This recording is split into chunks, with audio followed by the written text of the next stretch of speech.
আসসালামু আলাইকুম।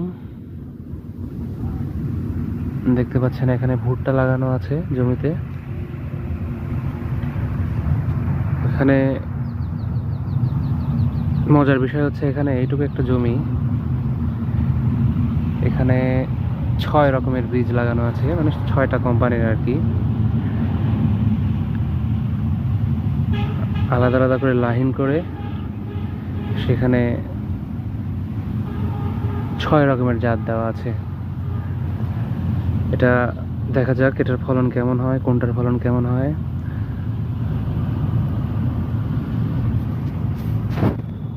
এটা একদিনে লাগানো হয়েছে এবং একদিনেই এটাকে ফসল সংগ্রহ করা হবে এবং সেখানে প্রতিটি আলাদা আলাদা করে মেপে দেখা হবে যে কোনটার ফলন বেশি হলো, এবং আরেকটা জিনিস মেপে দেখা হবে, সেটা হচ্ছে এটার আর্দ্রতা, কোনটা শুকনা বেশি হয় একই সময়ের মধ্যে, সেটা দেখা হবে। এটার জন্য আমাদেরকে অপেক্ষা করতে হবে 4 মাস, মানে ভুট্টাটি শেষ হওয়া পর্যন্ত আর কি।